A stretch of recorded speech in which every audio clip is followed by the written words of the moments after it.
You might not even be aware of the signs or how it's impacting your day-to-day life.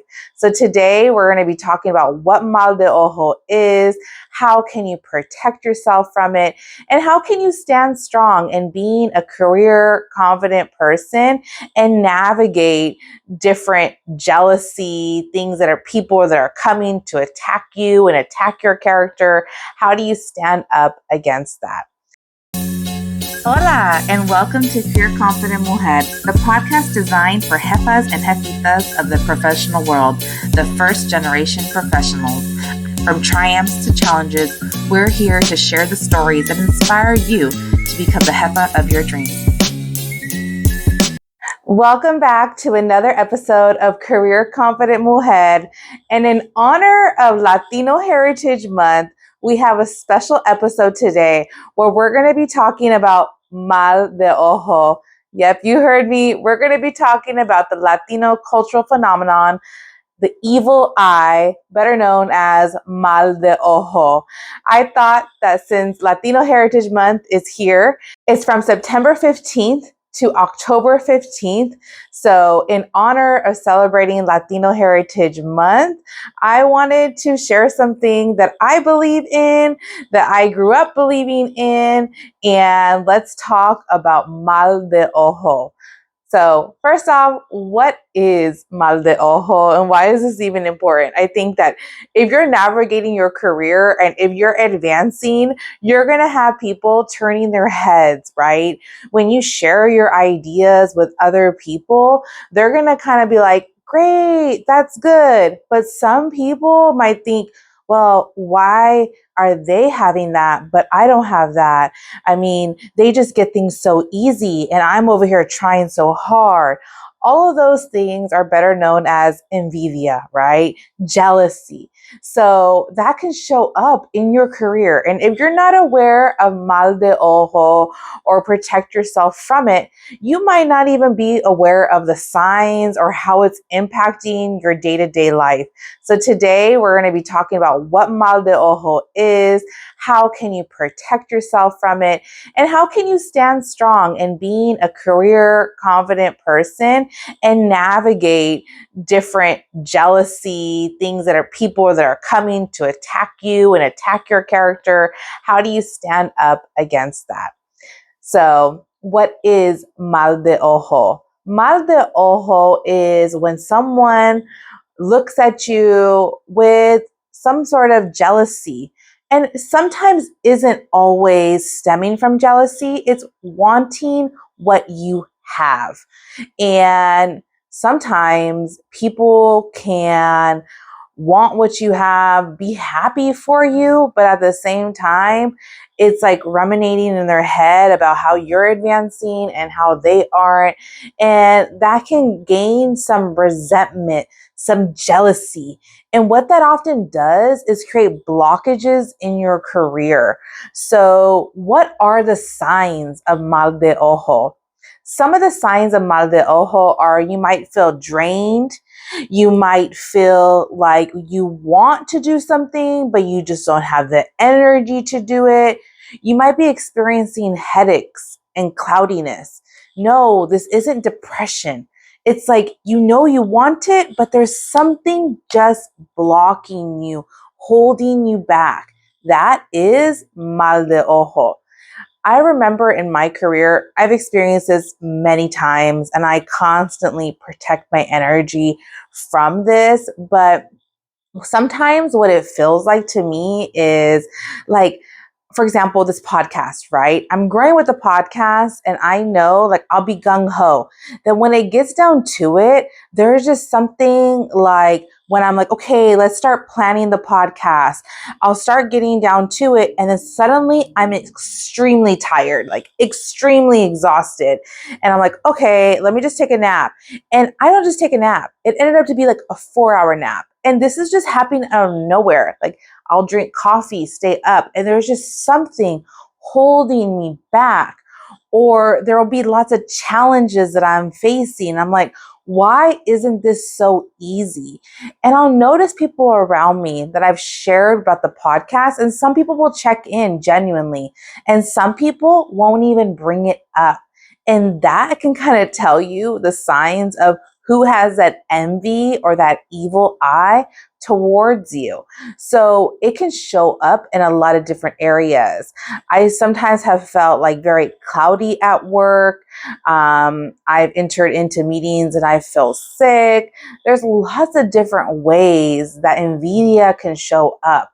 And it can show up in blockages, barriers to your next step, challenges, and literally just making you feel drained. It's this cultural phenomenon that people envy you, and that causes you to have blockages. So, how do you even protect yourself? Well, first off, if you believe in mal de ojo, you need to first be aware that what you share and who you share it to is very important. I want you to take a step back. You don't have to share your ideas with everyone. You don't have to share your accomplishments with everybody out there. Because what happens is you're giving away pieces of yourself. You're sharing parts of you that have a special place in your heart, and you're giving it to someone else, and your dreams can be tainted because they don't have the right intentions to receive that right information. They might not be the right ear to listen to your ideas. That's why it's important that you connect with people that are like-minded. You reach out to career coaches when you're wanting advice, not your peers, because your coworkers aren't going to be giving you the best advice when they are your competition, right? That's a whole nother topic for another day. But I want you to remember that if you want to protect yourself first, you need to be aware and set your boundaries. Secondly, it's important for you to clean your mind, clean your space, clean your home, your work area. And I mean by decluttering, moving things out. Don't let any energy be stagnant around you. Switch things up. I'm always constantly moving things around, taking all my files out, cleaning them up. And when I got extra time, I'm saging. I am throwing cinnamon in corners of rooms to make things sweet and attract goodness. All these little bruja tips, right? But I really believe that having a clean space will help you create positive energy and clear out any of that negative, stagnant energy that is really holding you back. So I mentioned, you can burn sage. There's different things like that. I also often, like every week, I do an egg cleansing. Have you ever heard of an egg cleansing? Maybe you have from your grandma, your tias, maybe your mom does it for you. But an egg cleansing is basically, no, you don't just eat a bunch of eggs. An egg cleansing is when you take an egg, and that egg represents a vessel for all of your negative energy to be absorbed, right? And let me tell you, I do these egg cleansings all the time, especially because I am a career confident mujer. I'm always going, I'm always doing something new, and I know that eyes are on me. Whether I want it to be, don't want it to be, whether I'm doing something wrong, doing something right, I don't know. There's always someone to say something, right? So I'm always doing egg cleanses. So an egg cleanse is when you take an egg, you put it under water, you can clean it with salt, and you just put your intentions into this egg. You can do, if you're Catholic, you can do like an Our Father prayer. But really, you're just doing your intentions for this egg to absorb any of your negative energy. You're going to just take that egg and you're going to rub it all around your body, up and down, from the top of your head to the bottom of your feet. And then you'll crack that egg into a glass cup of water, and you'll be able to see it. There's lots of articles online to help you read an egg, right? For example, if there's like trapped like bubbles around it, kind of like a volcano erupted on top of your egg yolk, that can show that you're trapped. If there's spikes that are going from the bottom of the yolk to the top of the cup, that can show the jealousy towards you when you're moving up. Lots of bubbles in the cup represent lots of energy that has been absorbed, which could be a good thing from your guardian angels protecting you. And there are so many other things that can be read from an egg. But like I said, you can just look up articles and find out how to read eggs. But that constant practice, I do it. I believe in mal de ojo. So I also do the egg cleansings, and that helps me. The other day, I'm telling you, lately, I have been wanting to do so much in my career, and I feel like I'm being acknowledged and recognized at work. I got clients, they're getting jobs, like things are going good in my career. But when I want to start planning or doing something, boom, I'm drained, I'm tired, I'm confused. I'm just like, where did all my energy go? And it's like, I don't know what happens. Like something just overcomes me. So yesterday I actually did an egg cleansing, and I'm telling you, when I got to the back of my neck, boom, the egg broke. Like that's how much negativity have me. And I know some of y'all might be superstitious and you're like, girl, you just hit it against something. No, I didn't. You either believe me or you don't believe me. But honestly, after I did that egg cleansing, I was like, so much better. I felt clear. I felt like determined. I started goal setting. And I just had this new I don't know, this new kind of like push of excitement and energy within, and that drained feeling totally went away. So hopefully that helps you clear up any of your negative energy that you might be feeling. But those are some of my tips on how I protect my energy. But I just really want you to be aware that envidia and envy, it's a real thing. And it doesn't just come from people that look like snakes, all right? It doesn't just come from the people that throw shade to you publicly.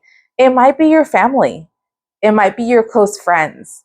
It might be them seeing you win and they really want to be happy for you. But at the same time, they're wondering, why aren't they doing the same? And if you're going to be confident in your career, you need to be aware that jealousy comes with your career success. It's inevitable.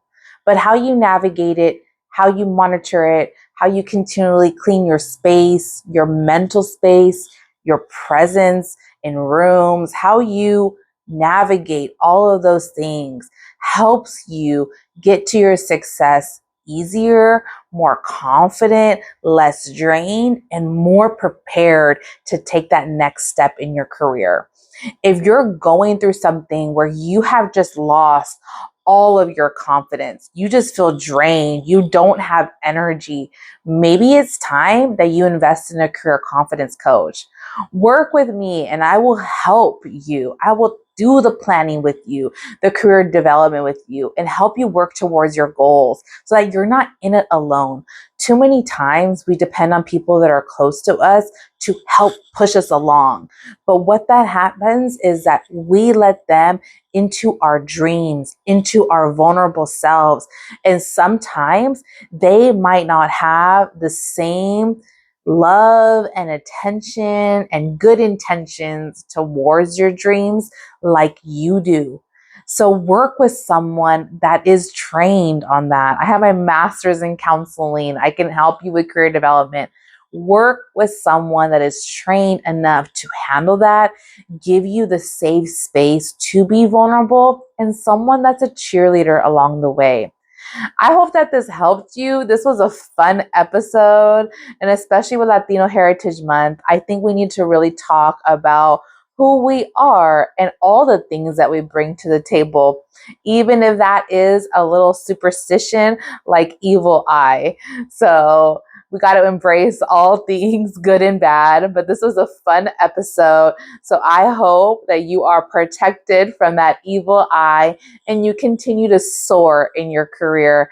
Until next time, stay courageous, be confident, and walk like a jefa. Thank you for joining us on this episode of Career Confident Mujer. I hope you found inspiration and valuable insights to fuel your own career journey. If you enjoyed today's episode, don't forget to subscribe, rate, and leave a review. Remember, you are not alone on this path. Take care and remember that you deserve it, mujer.